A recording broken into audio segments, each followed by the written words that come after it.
Everyone, मैं हूं आकृति बंसल और आप देख रहे हैं सिविल स्टाफ हिमाचल। आज हम बात करेंगे एक ऐसे व्यक्ति की जिनके बिना शायद भारत के राष्ट्रीय ध्वज की कहानी अधूरी होती। बेंगाली वेंकैया। 2 अगस्त को उनकी 150th बर्थ एनिवर्सरी सेलिब्रेट की गई और इसी मौके पर प्राइम मिनिस्टर ने उन्हें ट्रिब्यूट भी दिया। एग्जामिनेशन के पर्सपेक्टिव से सिर्फ इतना जानना काफी नहीं है, आपको पता होना चाहिए कि बेंगाली वेंकैया सिर्फ तिरंगा के डिजाइनर ही नहीं थे, बल्कि फ्रीडम फाइटर, लिंग्विस्ट, जियोलॉजिस्ट और एग्रीकल्चरलिस्ट रिसर्चर्स भी थे। तो चलिए शुरू करते हैं। सबसे पहले देखते हैं कि ये न्यूज में क्यों था। इस साल बेंगाली वेंकैया की 150th बर्थ एनिवर्सरी थी। प्राइम मिनिस्टर ने उन्हें ट्रिब्यूट देते हुए कहा कि उनके द्वारा डिजाइन किया तिरंगा आज भी देश में पेट्रियोटिज्म और नेशन बिल्डिंग का प्रतीक है। प्रीलिम्स के पर्सपेक्टिव से 3 चीजें याद रखिए: बर्थ ईयर 1876, बर्थ डेट 2 अगस्त और हमारे नेशनल फ्लैग की अडॉप्शन की डेट 22 जुलाई 1947। अब बात करते हैं उनकी अर्ली लाइफ की। बेंगाली वेंकैया का जन्म आंध्र प्रदेश के कृष्णा डिस्ट्रिक्ट में हुआ।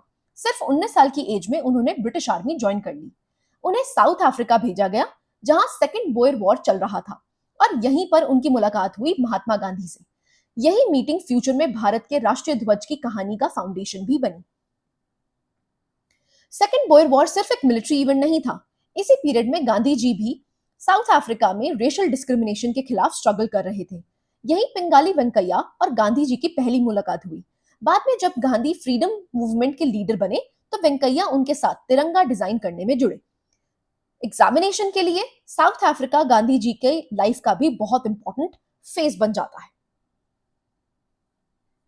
अब आते हैं सबसे इंपॉर्टेंट इवेंट पर। 1921 में विजयवाड़ा में इंडियन नेशनल कांग्रेस का सेशन हुआ। इसी सेशन में बेंगाली वेंकैया ने महात्मा गांधी को एक फ्लैग डिजाइन प्रेजेंट किया। यह फ्लैग खादी से बना हुआ था। खादी गांधी जी के स्वदेशी और सेल्फ लाइंस का विजन का सिंबल था। यह इंडिपेंडेंट इंडिया का ऑफिशियल फ्लैग नहीं था, बल्कि स्वराज के सपने का प्रतीक था। अब देखते हैं ओरिजिनल डिजाइन। सबसे पहला फ्लैग में 2 कलर्स थे, रेड और ग्रीन। रेड हिंदू कम्युनिटी को रिप्रेजेंट करता था और ग्रीन मुस्लिम कम्युनिटी को। बीच में चरखा था जो गांधी जी के स्वराज और सेल्फ रिलायंस का सिंबल था। लेकिन गांधी जी ने एक इंपॉर्टेंट सजेशन दिया। उन्होंने व्हाइट कलर ऐड करने को कहा। व्हाइट पीस और बाकी कम्युनिटीज को रिप्रेजेंट करता है। इसी मॉडिफिकेशन ने फ्यूचर ट्राई कलर की फाउंडेशन रखी। अब कलर्स को का सिंबलिज्म समझते हैं। ओरिजिनल ड्राफ्ट में red represented Hindus, green represented Muslims, white represented peace और इंडिया की अन्य कम्युनिटीज और सेंटर में चरखा सेल्फ रिलायंस और स्वदेशी मूवमेंट का सिंबल था। 1921 में फ्लैग सिर्फ प्रपोज हुआ था, लेकिन 1931 में इंडियन नेशनल कांग्रेस ने इस डिजाइन को ऑफिशियली अडॉप्ट किया। यही डिजाइन बाद में इंडिया के नेशनल फ्लैग का बेस बना। टाइमलाइन याद रखिए: 1921 में प्रपोजल, 1931 में आईएनसी का अडॉप्शन और 1947 में हमारा नेशनल फ्लैग हमें मिला। अब आते हैं फाइनल ट्रांसफॉर्मेशन पर।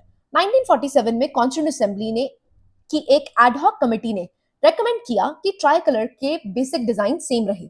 सिर्फ एक चेंज हुआ, चरखा को हटाकर अशोक चक्र ऐड किया गया। यह अशोक चक्र सारनाथ के लाइन कैपिटल से लिया गया है। इनमें 24 स्पोक्स आपको देखने को मिलते हैं। यही आज हमारे नेशनल फ्लैग का सेंटर है। तो अब पूरी जर्नी एक बार रिवाइज कर लेते हैं। 1921 वेंकैया ने स्वराज फ्लैग प्रेजेंट किया। 1931 कांग्रेस ने अडॉप्ट किया। 22 जुलाई 1947 कॉन्स्टिट्यूएंट असेंबली ने नेशनल फ्लैग अडॉप्ट किया और 15 अगस्त 1947 इंडिपेंडेंट इंडिया का ऑफिशियल नेशनल फ्लैग बन गया। ये टाइमलाइन प्रीलिम्स के पर्सपेक्टिव से बहुत ज्यादा इंपॉर्टेंट है। बेंगाली वेंकैया सिर्फ फ्लैग डिजाइनर नहीं थे, वो फ्रीडम मूवमेंट में एक्टिवली पार्टिसिपेट भी करते थे। उन्होंने वंदे मातरम मूवमेंट में भी पार्टिसिपेशन की, होम रूल मूवमेंट में का भी हिस्सा रहे और 1906 से लेकर 1922 तक नेशनल मूवमेंट में एक्टिवली इन्वॉल्व भी रहे। इसीलिए उनकी आइडेंटिटी सिर्फ तिरंगा तक लिमिटेड नहीं थी। अब बात करते हैं उनके इंटरेस्टिंग पर्सनालिटी ट्रेट्स की। बेंगाली वेंकैया को जापान वेंकैया भी कहा जाता। क्यों? क्योंकि उन्होंने जापानीज लैंग्वेज में मास्टरी हासिल की थी। 1913 में उन्होंने आंध्र प्रदेश में जापानीज लैंग्वेज में स्पीच भी दी थी। इसी वजह से उन्हें ये टाइटल मिला। उनके और भी इंटरेस्टिंग टाइटल्स थे। पट्टी वेंकैया कॉटन रिसर्च के लिए, उन्होंने कंबोडिया कॉटन पर काफी रिसर्च की थी। डायमंड वेंकैया, वो जियोलॉजी ग्रेजुएट थे और डायमंड माइनिंग पर भी काम कर रहे थे। 1955 में उन्होंने द मदर ऑफ डायमंड्स नाम की बुक भी लिखी। इंडिपेंडेंस के बाद गवर्नमेंट के मिनरल रिसर्च डिपार्टमेंट के एडवाइजर भी रहे। पिंगाली वेंकैया का कंट्रीब्यूशन इंडिपेंडेंस के बाद भी याद रखा गया। 2009 में उनको ऑनर में कमेमोरेटिव पोस्टेज स्टैंप रिलीज हुआ।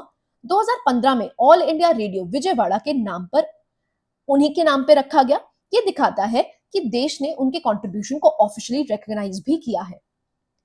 तो दोस्तों, पिंगाली वेंकैया सिर्फ तिरंगा के डिजाइनर नहीं थे, वो एक soldier, freedom fighter, linguist, agricultural scientist और जियोलॉजिस्ट भी थे। एग्जामिनेशन के पर्सपेक्टिव से आपको क्रोनोलॉजी, नेशनल फ्लैग का एवोल्यूशन और इंपॉर्टेंट पर्सनालिटीज याद रखनी चाहिए। अगर आपको ये लेक्चर यूजफुल लगा हो तो वीडियो को लाइक करिए, अपने फ्रेंड्स के साथ शेयर करिए और सिविल स्टैप हिमाचल को सब्सक्राइब करना मत भूलिए। मैं हूं आकृति बंसल, मिलते हैं अगले करंट अफेयर सेशन में। तब तक के लिए जय हिंद।